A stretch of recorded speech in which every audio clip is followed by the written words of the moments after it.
7 years ago, during a total solar eclipse, two strangers met under a shadowed sky.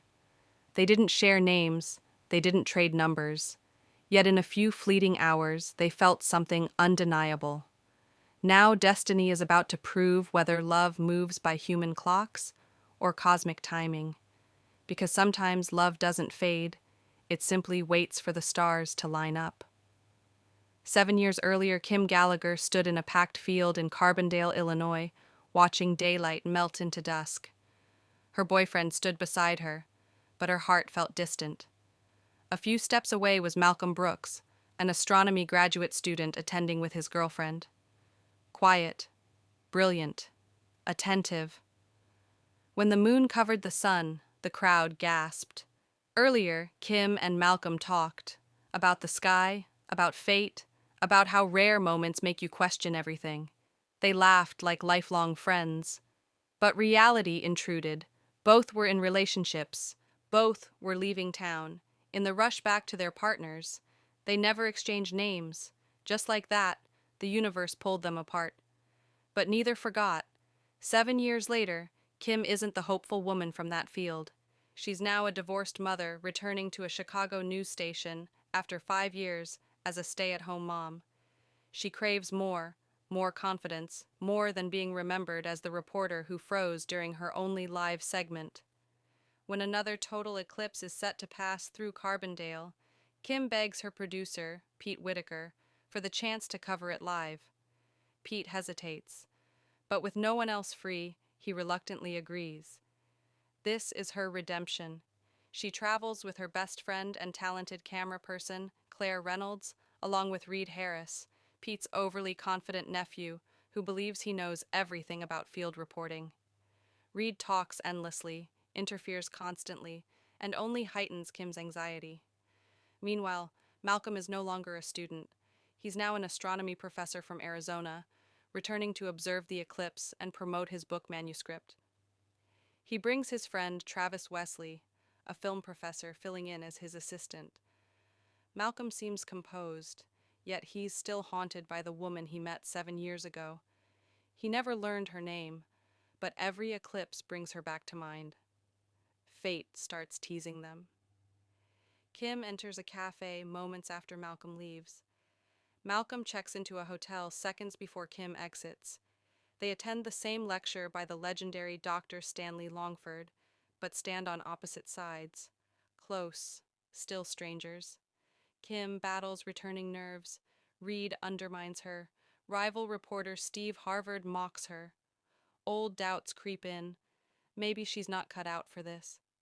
At the same time, Malcolm faces rejection. Publishers dismiss his manuscript.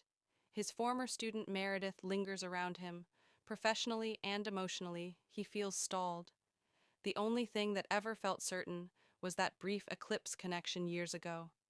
While Kim and Malcolm keep missing each other, Claire and Travis meet and instantly bond. Their effortless chemistry forces both Kim and Malcolm to confront what slipped away. The morning of the eclipse arrives. Carbondale buzzes with crowds and cameras. Kim is scheduled to interview renowned astronomer Dr. Stanley Buck live on air, but fate intervenes. Dr. Buck gets lost in the crowd. Phones fail, signals drop. They're seconds from going live.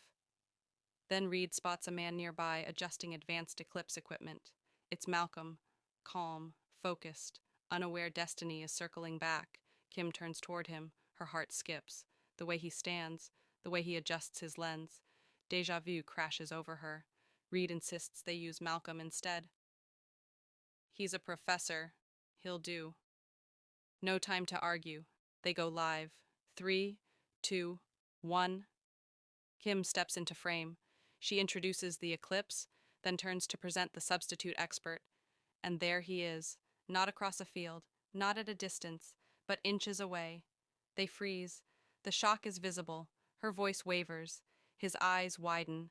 7 years of unfinished questions hang between them. On live television, even through the screen, the connection is clear. They manage to complete the segment, polished words, scientific facts, but disbelief lingers beneath every line. When totality arrives and darkness falls, the crowd gasps again. Only this time, They aren't strangers. After the broadcast, they step away from the noise. Malcolm finally speak. For 7 years, there was something he wanted to do, but never could. Kim's breath catches, before doubt can interfere again. He kisses her. When they return, they finally encounter Dr. Stanley Buck. Instead of frustration, he expresses admiration. He offers another live interview, this time featuring both of them. For Malcolm, it's monumental. He confides about his manuscript. Dr. Buck listens and promises to connect him with the right people. They go live again. This time, no tension, only honesty. During the segment, Kim asks him one final question. When the next total eclipse happens in 18 years, where will you be? Malcolm looks directly at her. With you. Not theoretical, not speculative, certain. The cameras power down, the sun returns, the sky brightens, and just like that first eclipse, they kiss again. Only now, there are no unfinished moments, no missed opportunities. The stars aren't between them anymore. They're finally aligned. And the story closes not in darkness, but in hope.